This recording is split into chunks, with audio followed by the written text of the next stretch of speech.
as you can imagine, that is a monumental task to try and combine all of these different regulations and make certain that we're following the most strict and stringent regulation on any given day.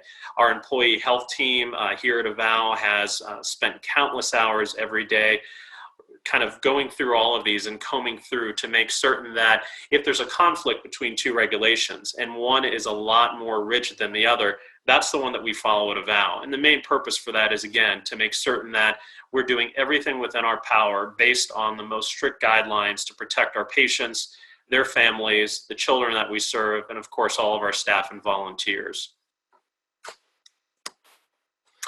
And so this is just a quick snapshot of our Avow makeshift PPE warehouse. I know many of you throughout the years have been to our Sperry Community Center. That now has been turned into our personal protective equipment warehouse. So this is just two quick snapshots of the two sides of the building. I can tell you down the center as well, leading up to the stage, it's actually filled with PPE, as well as a whole bunch of other items, including our preparation for hurricane season. That, of course, is upon us as well.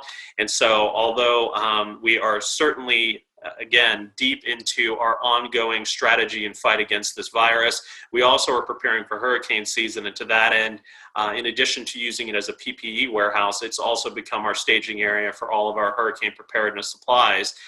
And generally, obviously, in normal times, we wouldn't do this, but because of trying to social distance and protect our staff and limit the amount of contact they have in the office, we've set up a lot of different strategies and areas, specifically on our campus, to ensure that they, in fact, are being able to get the supplies that they need in an abundant supply, as you can see, as well as preparing for if we do get a tropical storm or hurricane that may unfortunately hit Florida. We will also be prepared for that in combination with the ongoing pandemic. And so from the time that this started, we actually have one of our managers who has left her normal duties to do nothing but secure and procure PPE for our staff. Our initial strategy was at any given time to have a 6-month stockpile of PPE, but based upon, I think, what we've all seen with the trajectory of cases across the country and including here in Florida, our goal now has changed and focused more on having a 12-month supply. And so she, Kirsten Elzer is that individual's name, she is continuing to do that on a daily basis as we work through this. And again, with the main goal of getting quality PPE and making certain that it's available to our staff anytime they need it in an abundant supply. Because the last thing we ever want to do is have one of our staff members not have the equipment they need to take care of our patients. And it also works the other way. We also have different equipment that we are providing to patients and their families to also protect them even outside of the care that Avow is providing, especially if the patient is under investigation for COVID and we have not received a test back confirming it one way or another. And so the question that I often get from donors, volunteers, or people in the community is, has Avow taken care of any COVID positive patients? And the answer to that is yes. And so up until this point, and these numbers are as of last night at midnight, we've taken care of 48 total patients that either were COVID positive or under investigation for COVID as we were waiting for test results to come back. In some cases, as you can imagine, we didn't receive test results back until after the patient had passed. But it's still important to keep those individuals in this statistic only for the fact that there's no way for us to know without a definitive test if in fact they were COVID positive. And so of those 48 patients, we've provided 408 direct hours of care. And again, with that, although that may not seem like a lot compared to what we normally can do for patients, the length of stay on these COVID patients has been very, very short from the time that we've received the referral. So again, we still have provided visits by physicians, nurse practitioners, our registered nurses, LPNs, chaplains, social workers, home health aides, to the extent that we can. But of course, we always have the challenge with getting very late referrals specifically to our hospice program, and that has not changed with COVID. And outside of those numbers, those 408 hours of direct hands-on care, we also, as a result of this, have implemented and stood up fairly quickly telemedicine capability. So our staff at any level can communicate with families in a number of different methods. And so one of them obviously is Zoom, like we're on today. But in addition to that, we also have other different things that we've done, such as getting iPads for all of the clinical staff, so that if families do have an iDevice, because we actually did solicit feedback and did a survey of all of our patients and their families, and it turned out of the people that are on our services, about 70% of them use iPhones or iPads or some sort of device. So as a result of that, we actually, again, implemented very quickly and spread out to all of our team iPads, just to make it most convenient for any patient and their family to communicate with Avow in something they were comfortable doing. So again, if you have an iPhone or an iPad, you can do FaceTime with our staff at this point, in addition to doing Zoom if you're an Android user. So there's lots of different things that we've done in terms of trying to make every service that Avow provides available to any family without any barriers whatsoever, in addition to adding on the telemedicine and support visits via telemedicine. And this not only is in our hospice program, but also just as important for our palliative care patients who may have been seen out in the field or at the Lions Center within our palliative care clinic, and now they're also benefiting from these supplemental telemedicine visits. So the second question, the first question is, have we taken care of COVID-19 positive patients? The second question is, what are the expenses for COVID that Avow has had to endure so far? And so through, again, the end of June, we just got the June financials in, our expense for COVID-related things has been $656,000 that was unbudgeted. Obviously, that's a fairly large number. And, you know, our quick response and our ability to order the amount of PPE we need would not be possible without the board's full support and understanding during this pandemic. I can't stress to all of you donors enough that our response, of course, would not be possible without our exceptional executive team, and more importantly, and just as important, our board of directors who's been supporting us through this entire endeavor with these expenditures that continue to go up. And so some of the items that are included in that, obviously you saw our PPE warehouse, our personal protective equipment total is the most expensive out of all of these, and that's probably fast approaching close to $400,000. In addition to that, as I mentioned, we've rolled out close to 100 iPads to our staff, laptops, printers, and scanners so that they can work from home, and additional mobile phones to administrative staff who might have worked in the office and not needed one before, and now they all have mobile phones. In addition, we also have new temperature screening and scanning devices at every entry point on the Avow campus. Obviously, the campus is closed to the public and really kind of closed even to non-essential visits by staff. But when they do come into the building, they are required to wear a mask and take their temperature and sanitize their hands. And I'll show you in a moment kind of what those devices look like. In addition to those, we also have been paying our clinical staff hazard pay when they are doing those direct contact hours with any PPE or, any a person under investigation or somebody who's positive for COVID-19. And of course, at this point in time, as we're seeing throughout healthcare in Florida, we have roughly 10% of our staff who's quarantined or has been in contact or is positive for COVID-19. And as a result of that, we've had to supplement that with more contract hospice nurses who come in to help us during peak times, usually during season if we get a spike in census. But right now, they've also been helping and coming in and being able to work with us while we have a lot of staff that are out quarantined or ill. And this is the temperature screening device that I just mentioned during the last slide. And so again, this is the actual device that we have throughout campus. And you'll see there's two different ways that it's mounted. The one on the left is actually for countertops. So if you are visiting the Hospice House, which is still fully open and we're still allowing visitors to come and see our patients, this would be how it looks there. It's actually on the counter. And what it does is when you walk up, it's all touch-free. It will actually give you a message telling you to stand in front of the device and where to stand. If you're not wearing a mask, the device will tell you to put on a mask immediately. And then once you put on the mask, it will take your temperature without any contact whatsoever. And again, I think you have to be within about 3 feet of it. So again, you're not coming to any contact, not having to touch anything. Once it takes your temperature and your temperature registers on the screen, it flashes green and thanks you. And then you're allowed to continue with moving through the building onto your visit. If you did not have a mask on, and if your temperature is above an acceptable level, it will flash red and give you a message that you're not eligible for entry. And then the person who's actually, for example, at the Hospice House screening will then give you instructions on what has to happen next. In addition to this, we also do have a screening tool we're using that asks questions in terms of any signs or symptoms that individuals may have, so that we're also, outside of just the fever, able to screen for all the other COVID-19 symptoms. The picture on the right there is of one that we have in other buildings where the entryway does not have a countertop, and so it has a different stand. And again, at the bottom of that stand, it will be a kind of a red light, green light scenario where staff would be made aware if they pass or fail the temperature screen.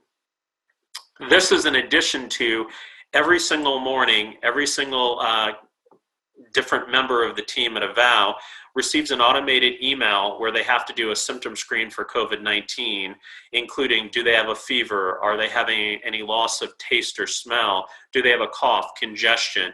All the different signs and symptoms that the CDC has provided, and they have to fill that out every morning before their shift starts. And so this is another check that we have, in addition to something just simple as these temperature scanners, to make certain that staff, again, are only coming to work if they are well and they don't have any signs or symptoms of COVID. Another question we've had, and I know Annalise has fielded a lot of different calls and emails about this, is about Treasure's Thrift Store. We are operating in a modified capacity at this point. I think, as all of you are probably well aware, the thrift store can only operate based on our wonderful Avow volunteers. The volunteers really kind of are the heart and soul of Avow, and truly the heart and soul of Treasures. And without them, it is difficult to operate it at full capacity. And so early on, we debated how and when we were going to open the thrift store back up. When we thought this was going to be kind of a much shorter lived event, we certainly planned for the worst of it being a long-term event, but hoped for the best. But as a result of the ongoing trajectory, and based on the fact that most of the volunteers who work at our thrift store actually are in the vulnerable population group, which is 65 plus, and those who have one or more different sort of chronic diseases, it just still is not safe for us to bring our volunteers back because we want to protect them. And so I know some other thrift stores had opened up fairly quickly, and certainly this is no comment on that or any criticism of that, but we are hearing reports now that many of those thrift stores have now actually had to shut down in some cases because many of their staff tested positive, as well as the volunteers that they brought back in to reopen those thrift stores. And that was something we wanted to avoid at all costs. And so what we have done, in lieu of not being able to operate at full capacity, is we are available for donations Monday, Wednesday, and Friday.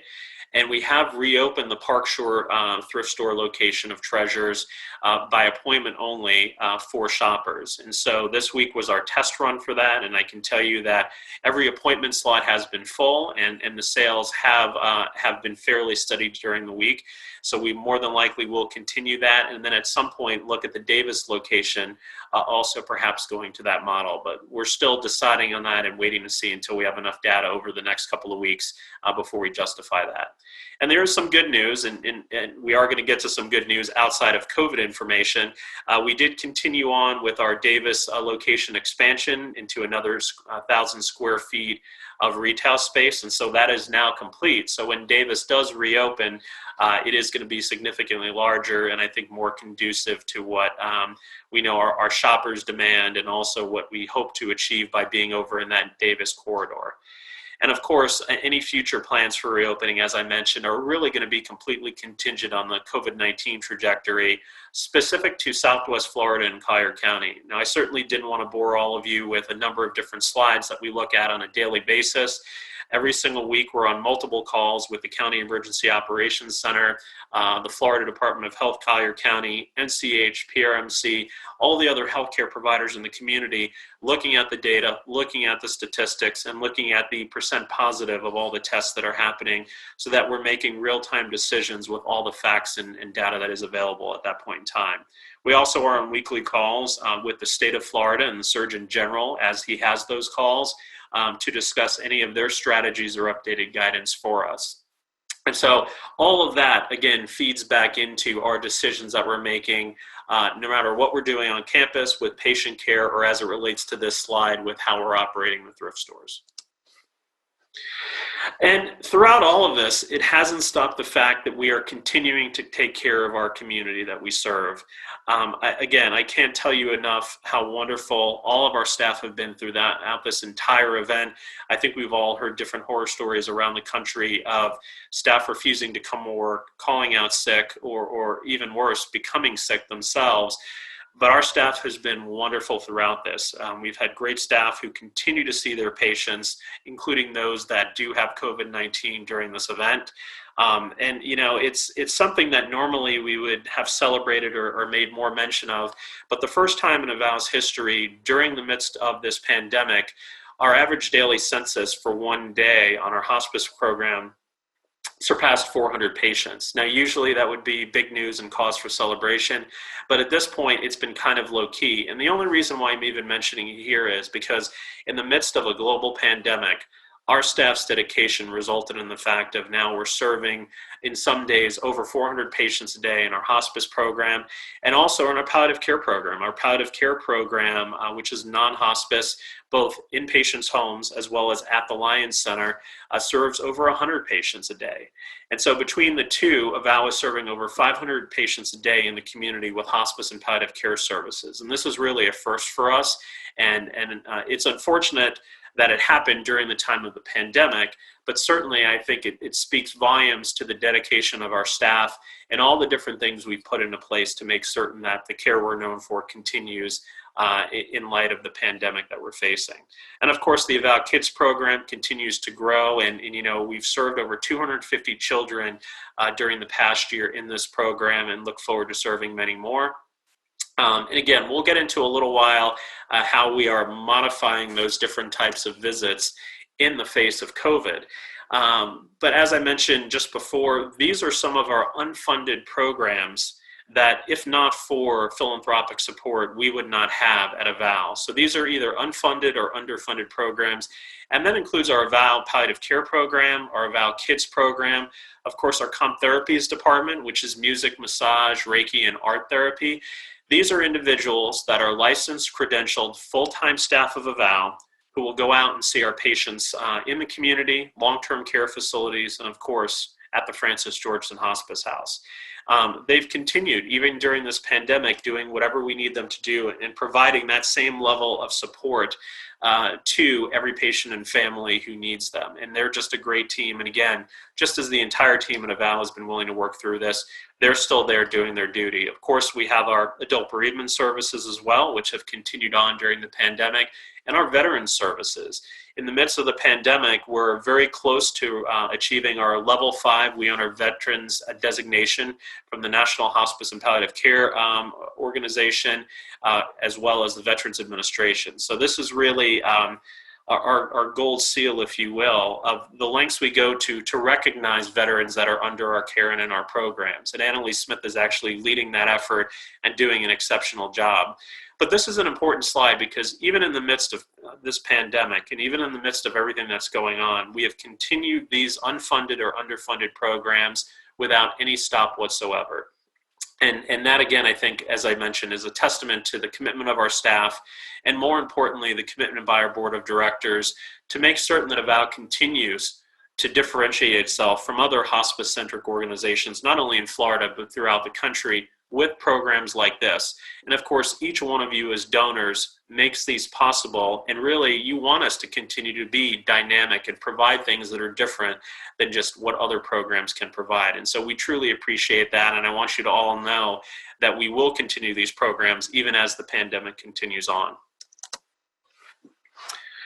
Now, one thing that's kind of exciting, and this is another piece of good news that I wanted to share, is even in the midst of the pandemic, we are planning to continuously improve not only the experience for our patients and families, but by extension of that, improve the type of training our staff are receiving. And so we've had this in the plans for a little while, and we're still currently working on finalizing all of the plans. But Avow is putting together a simulation lab that will be in the Smith Administration Building on our campus. it will comprise a number of different rooms that are renovated to more or less simulate one of our staff members either being in the hospice house environment or another clinical environment, or actually to be in a patient's home. And how we plan on doing that is with what's called a high fidelity medical mannequin. Now these can be extremely fancy and include things such as blood or other bodily fluids, respirations, and some of them even have a microphone where whoever the proctor is will say it can actually speak through a microphone and pretend that they're a patient. And again, all of this is happening in one room where the mannequin and the trainee are. In another room is where it's all being watched and where the proctor is actually taking them through a sequence of events so that they can diagnose and treat this patient, which is the medical mannequin. And so it's very exciting. Our employee health team, as well as our education team, has been working on this for a while, putting all their plans together. And again, the overall main goal with this is to make certain that our staff are being trained in as much as of a real world situation for anything that they may be confronted with prior to going out and doing patient care, again, in any type of setting. And that's really the main goal, and that's why we're excited for this. Once we have commenced this, we will certainly share it with all of you as donors, and it will be an interesting and certainly take our training and orientation to the next level here at Avow. So we're excited about it. A piece of good news happening, again, as we continue on with our normal operations in light of everything going on with COVID. And certainly our hospice house, which is so revered in the community and has so many people who have come in contact, had loved ones, friends, family members that have went through its doors, and we've been able to serve them. We continue on with our 5-star initiative goal with the hospice house. And this has been going on now for a couple of years. It started with renovations we did to the family kitchens on each wing, as well as the nurses' stations, and also enclosing some lanais, and it's continued on with a number of different things that we're doing. This year is no exception. So some of the things we've done this year is we've installed self-serve gourmet coffee stations. Also, we've enhanced the overall menus, not only for patients, but sometimes, obviously, families need a hot meal when they come and visit us. And so we've enhanced the menus, improved and enhanced the different food quality, and actually done taste testing, all sorts of other things. And in addition to that, we did find on a number of different family satisfaction surveys, they were extremely complimentary of what staff have done for their loved ones at the hospice house. But from time to time, they do need different things. And some of those things are not that dissimilar from what we need when we go to a hotel. And so those can include phone chargers, notepads, thermoses, a bottle of water, just all these different things. And so based on the most requested items that our staff at the hospice house received, we actually now, upon admission or upon visitation by a family, we will give them one of these bags that contains those most requested items. Sometimes it's as simple as just having an aspirin or an Advil or something like that. And we have all of those available in abundant quantities now, and we're able to provide those just to relieve that stress and that burden of a family member whose cell phone may be going dead after they've traveled a long journey to visit their loved one in the hospice house. The last thing we want them thinking about is how they're going to charge their cell phone or where they're going to get an aspirin for their splitting headache. And these are all things that we're trying to do to, again, alleviate the family members' burdens that they may have, because in many cases it's just as important to make them feel comfortable and at peace as it is for the patient, which we often focus on significantly. So these are a lot of different things, and any of the enhancements that we're doing are not just for the sake of enhancing them for no other purpose. There's a reason behind each of them. And so when we look at the gourmet coffee stations, we did an analysis of what we were paying per cup for the coffee before, which is, you've all probably seen at some time throughout your working career, or even in different places you've stayed, was just one of those old-fashioned kind of pots of coffee that would sit there, and people would have to keep track of the last time it was changed. What we found is, by upgrading to this gourmet coffee station based on a specific contract we negotiated, the price of a cup of coffee really didn't change whatsoever. But now they're getting fresh ground coffee around the clock, again, at the push of a button, and it's costing the same as it did before. And so any of the enhancements or the improvements we're making, it's all for the purpose of, again, improving something without increasing our costs and trying to be efficient. So in addition to some of those items, we are also renovating every patient room and every patient restroom this year in the Hospice House. And really our goal with this was to not only improve the overall flow for families that are visiting, but also to include some safety features within these updated rooms, including non-slip flooring that has a certain coefficient of friction and other different items like that that are going to make the overall environment safer for our patients, safer for their families, and safer for our staff. In addition to that, also, a lot of the different items that we're putting in place require less maintenance than what is there currently in terms of flooring or wall fixtures or wall protection. And so these enhancements, although again are a significant investment, long term we know there'll be a payback on the enhanced safety as well as the reduction in overall maintenance. And of course, for all of these investments, there are naming opportunities available in addition to those that are already in place. And now the next slide is going to show you what a rendering, and this is actually based on the floor plan of our rooms, and an artist did this for us. This is a rendering of what the final product will look like. And you can see we've enhanced the wall, and what looks like shiplap is actually a special product that's a wall protection. Our friends at Studio Plus actually recommended this and did these designs for us. And it's a product that they've used in many other long-term care facilities, or in some cases, hospital setting. And so although it looks like shiplap, like you could see in perhaps a Cape Cod style home or something like that, it's actually a specific wall protection that is puncture resistant, scuff resistant, doesn't have to be painted, and can be sanitized or cleaned. And again, that's just one of a lot of different items that we're putting into the room to enhance the overall safety and quality of the items, and again, reduce our ongoing expensive maintenance in the room. And then you can see from this perspective what it would look like from the patient's vantage point. The new furniture that we will be putting in either sometime later this year or the beginning of next year will also feature, for example, that couch is like a sleeper sofa. And so families will be continued and welcome to spend 24/7 as long as they'd like with their loved one. And we do have other appropriate things available for them as well, including toothpaste, toothbrushes, shampoos, and all those other things I mentioned earlier with the complimentary goodie bag they get upon arrival. So for family members that are staying, they do have those different items available to them just to reduce the stress of trying to go out and find them in the middle of the night or at some point. And of course, we haven't stopped planning for the future, and our overall hope and goal is to continue with this improvement to the Hospice House on into the future. Our next big plan is to renovate our existing commercial kitchen and actually put in place a family cafe where different family members can go and around the clock either have a quiet space to have a family meeting, have lunch, have breakfast, have dinner, or even just a place to sit and talk. You know, as we continue to grow Avow and the Hospice House seems to have more patients every single year, that comes along with more families. And as a result of that, we've tried to add more common areas for families to stay comfortably, whether it's in the existing space or like with this particular cafe in the future, this will be another area where they will be able to utilize. So this is our good friend Dawn Colderman. She's our Director of Inpatient Services, and for those of you who have ever visited a patient back at the Hospice House, you may have seen Dawn. She's been with us a number of years, and she's just as passionate as I am and the rest of the team about the Hospice House. And so I'm going to play a quick video for you, and Dawn will explain specifically what we're trying to achieve with this cafe renovation pending board approval, and kind of how it's going to improve the overall satisfaction of the family members that are visiting our patients.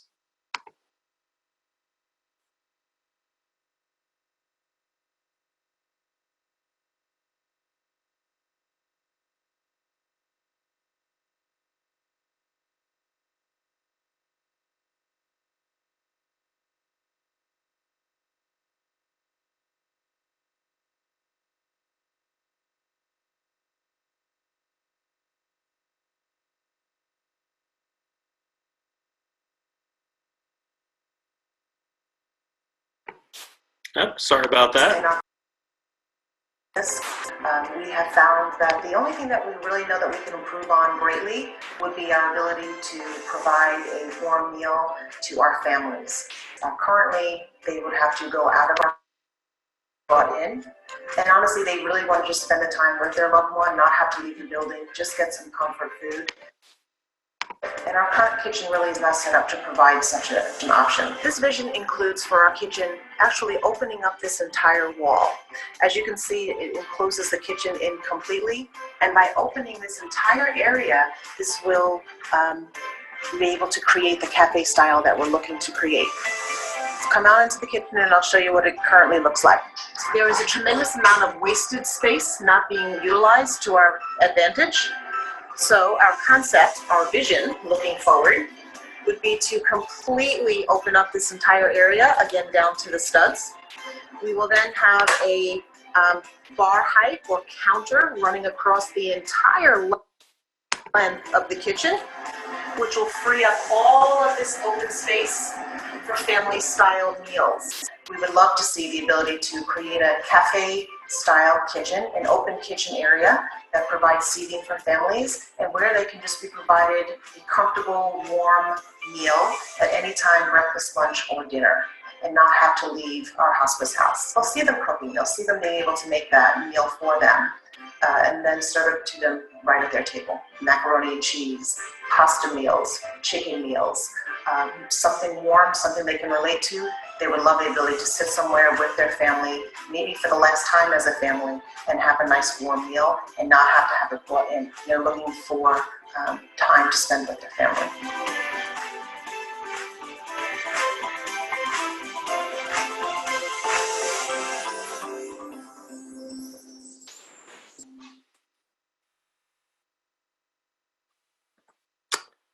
Okay, so sorry about the little technical glitches there. I was trying to mute my line only because in other Zoom meetings sometimes there's feedback, but it looks like when I tried muting my specific Zoom, it actually muted the video. So hopefully you got the gist of that.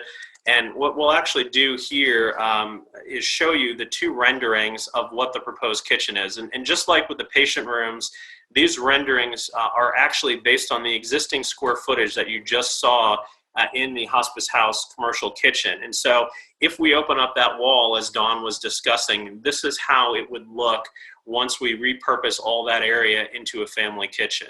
And this is based on actual floor plan of that space.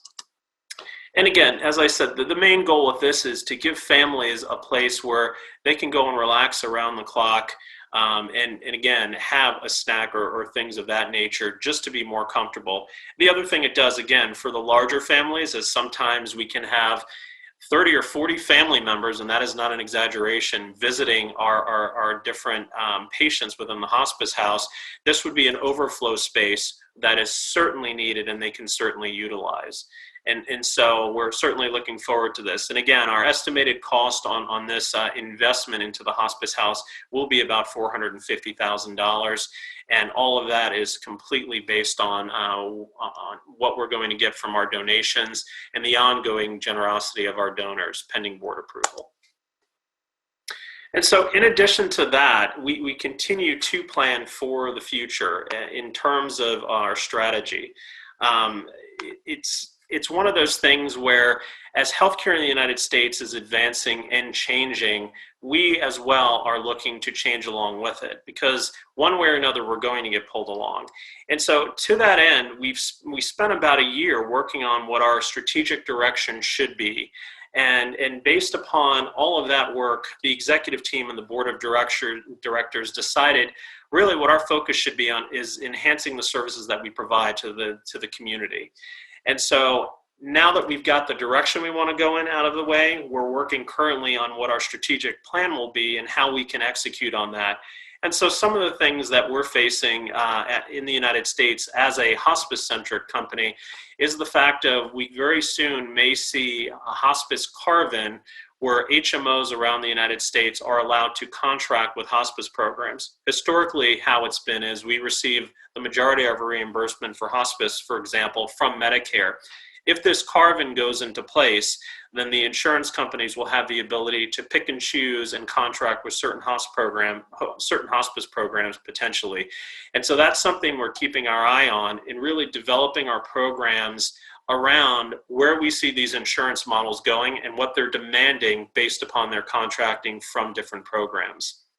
And so as we're looking at all of this, we're looking at potentially perhaps expanding our post-acute offerings based on what we're already good at, which is really that interdisciplinary management. As I mentioned earlier, we have physicians, nurse practitioners, nurses, social workers, chaplains, all that are full-time hospice and palliative care staff who already have these skills in place. And managing all those logistics is something that we do. I often share the number where on a weekly basis, we're providing roughly around 600 baths every single week to patients just on our hospice program. So that's just one type of visit that our home health aides are doing. When you couple that with all the other visits happening by all those other disciplines I mentioned, you're talking about thousands of visits per week that we manage seamlessly. And so as a result of that, it really does potentially lend itself to other different type of post-acute business lines or services that may be beneficial to Avow, and even in some cases benefit our hospice patients either prior to them becoming hospice patients or during their stay with us on hospice. And so we are looking at that and kind of looking at how we may be best positioned in the future to negotiate those contracts with insurers.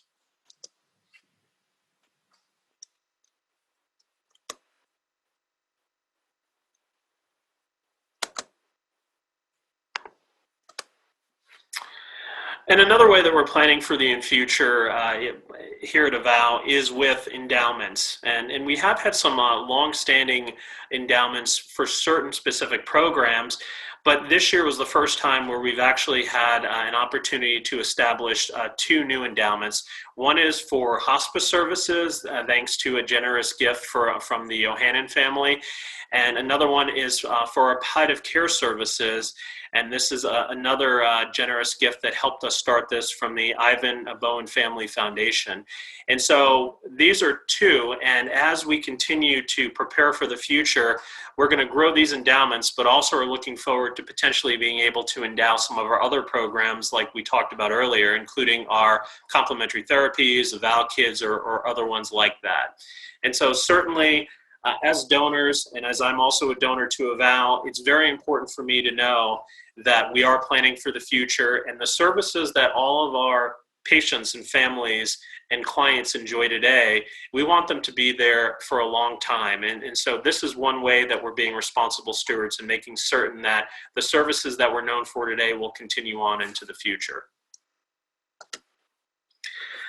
And certainly, and I know Annalise is about to give me the hook, and there is considerably more to relate. And as I mentioned at the beginning of this presentation, we can share with you all the exciting and wonderful things happening at Avow that we're working on to help our patients and families. But there's only a limited amount of time we have. But I just want to thank each of you for your dedication and your commitment to our mission and vision here at Avow.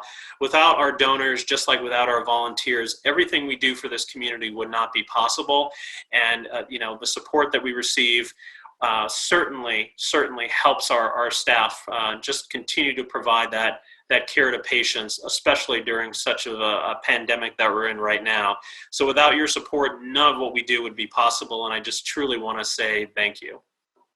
So having said that, I think my friend Annalise is now back on the screen, and we're willing to take some questions. Great. So please remember that the Q&A icon is in your menu grid at the bottom of your screen. If you hover down there and click on that, you can enter in your question. Jaysen, I did have a question that came through the chat while you were sharing the renderings of the family cafe. And somebody asked, where is the actual kitchen? Those renderings show the beautiful cafe area where family and visitors would be able to enjoy. But can you clarify a little bit where the actual kitchen is?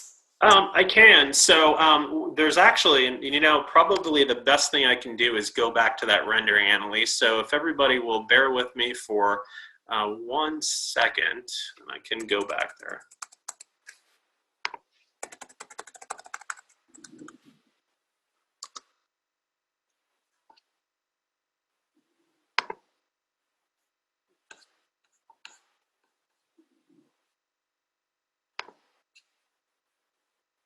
Okay.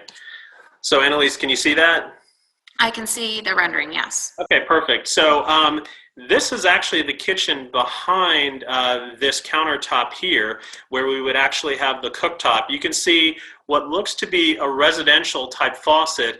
Behind here, there will actually be a 3-compartment sink and all the other things we have to do as a quasi-commercial kitchen. And so the kitchen ultimately will be designed in a way that is compliant with whatever the Florida regulations are, as well as our regulations as a hospice inpatient unit. And we may be required to have some additional items, but all the cooking will be done behind here, and there will actually be a grill, the 3-compartment kitchen. You can see right here would be a commercial refrigerator, a freezer would be back here. So all the items are going to be visible, just like you would see in some of the higher end homes where they have a chef's kitchen. That's what we would be going for here. But again, it will meet all of the different code requirements as we are a commercial building. Great, thanks, Jaysen. Mm-hmm. Okay, there is another question about the non-slip floors in the patient rooms.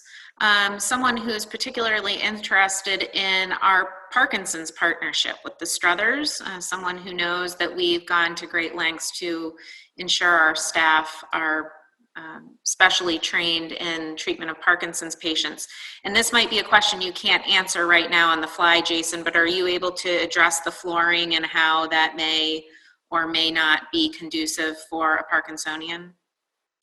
Yeah, so to that end, Annalise, any of the materials that we're putting in, or we've put in any part of the hospice house up till this point in time in terms of renovations or in the future, most of them are tried and true. As I mentioned earlier, our friends and partners at Studio Plus who provided all those renderings and help us with the design as an architectural firm, they're showing us materials that other long-term care institutions or hospitals have had success with in terms of utilizing in a number of different settings. To the degree that they're specifically catered towards Parkinsonians, we could certainly find that piece of information out.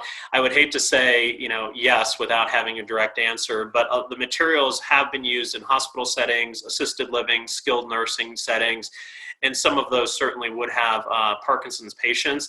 But to jump from that conclusion to say that they would be conducive to Parkinsonians, I don't want to do that, other than to say we certainly are only picking and selecting flooring materials that have a proven track record in health settings. Thanks. And Vanessa from Studio Plus is on the call today, so she's heard this question and she'll have an opportunity to help us with some additional follow-up on that. Yes. That's great. Okay, another question about renovations at Hospice House. Someone is asking about the timeline. When do you think these projects will start? How long will it take for them to be completed? Yeah, so in terms of the room renovations for the individual patient rooms, our plan was actually to already have those started. Our goal was once season ended on the tail end of season, really to begin that. And the plan was to do them in phases of 4 rooms at a time. Each patient wing has 8 rooms. And so our plan was to do 4 rooms, then another 4 rooms to really decrease the disturbance to any families and or patients that are there and keep the noise level down. Obviously, with the pandemic and our response to that, it's been pushed back a little bit. At this point in time, we're wrapping up the bidding process and do plan to implement those renovations probably within the next 6 weeks and hope to have them concluded by the end of the year. Now, the big exception to that is, as we've seen the case counts of COVID-19 spike in Collier County, and as I mentioned, being on calls with NCH and Physicians Regional multiple times per week, including right before this started, they are seeing increases drastically in their census and the amount of COVID-19 patients they're taking care of. It may be necessary at some point for us to actually establish one wing of the hospice house as a COVID-19 wing. And we can do that safely because of the way the ventilation works and so on and so forth. So I would say, to answer the question about the patient rooms, we do plan on starting that tentatively within the next 6 weeks, but it really is all contingent upon how this disease progresses in our community. And if we have to delay that, only so that we can continue to provide care to hospice patients and forego the renovations for a certain amount of time. With regard to the kitchen, That is contingent on some fundraising, and we hope that that will be approved by the board of directors, by our budget for the end of this year, and we would start those renovations at some point next year, more than likely again at the end of season, and then have that completed before season again starts for the fall or winter of 2021. And thanks for not calling me out, Jaysen, but I think we still have a little bit of fundraising to do for those patient rooms too. Yes, and again, no pressure, Annalise. Yeah, we're still working on that, but it's been a really difficult fundraising environment.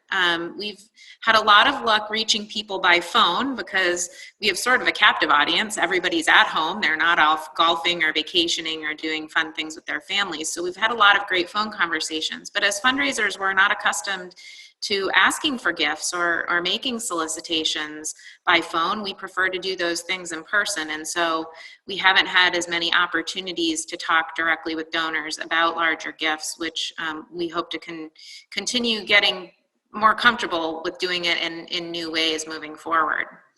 Another question from a donor in the chat, Jaysen, can you clarify, right now, if we received a gift designated to area of greatest need, what would you say is our area of greatest need currently?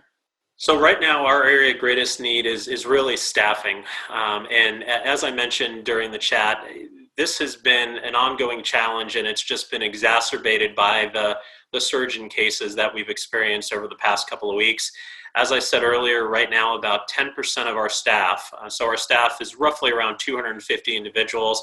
Right now we have around 25 people that are out because they're either suspected of having COVID based on signs and symptoms, have tested positive for COVID, or have a family member living in their home that certainly does have COVID, and as a result of that, they're quarantined. So our area of greatest need right now is staffing, and to that end, we are bringing, as I mentioned, more contracted staff in to help offset this challenge that we're facing. And when I say contracted staff, these are experienced RNs. In many cases, they're RNs who have worked with Avow before, and for whatever reason, based on their lifestyle, don't want to work in an organization full-time, so they can come and work with us for 13 weeks at a time. And so right now we're working on getting more of those individuals here so we can continue to do all of our patient visits as necessary and be able to take care of patients and their families as they're accustomed to. So that is our area of greatest need right now, is staffing, just based on staff being quarantined. Thanks, Jaysen. One other thing I'd like to mention before we close, and we'll give everybody one last minute to enter any additional questions you might have into the chat, but over the spring we did unveil a beautiful new website, still found at avowcares.org online. If you haven't visited that recently, please do so. We have some enhancements there and a lot of great resources. Avow.tv is our YouTube channel, and we have loads of wonderful support videos there, as well as educational how-tos and some fun things that have been posted by our complementary therapies team to encourage people to be present and self-care and do all of those good things that are necessary to get through these tough times. Also on our website, in our resources section, is access to our 2019 annual report. We have mailed these to a lot of folks, as well as sending links, but for anyone who is looking for an update of all of the things that we accomplished last year through your gifts of philanthropy, that's a great way to kind of have a recap on how many patients were served, how many support groups were instituted, all of those types of things that are made possible by your generosity. So I don't see any additional questions in the chat or in the Q&A box. Jaysen, do you have any closing remarks before we log off for today? I really don't, other than just to say, as we said at the outset of this, thank you to all of you on this call for making the time this morning and letting us share some of the things that we're working on now outside of COVID, and also our response to COVID. And as I said, and I can't stress this enough, what we do at Avow would not be possible without the generosity of all of our donors and the support that you provide. It really takes a number of different people to make the work we do possible, not only including our board, our staff, our volunteers, but also donors, and the difference that we are able to make and the different types of programs we have are a result of that ongoing support. So thank you very much. We really appreciate all that you do for us, and by extension of that, our patients and families that we serve every single day. Thanks for being with us today. Be well.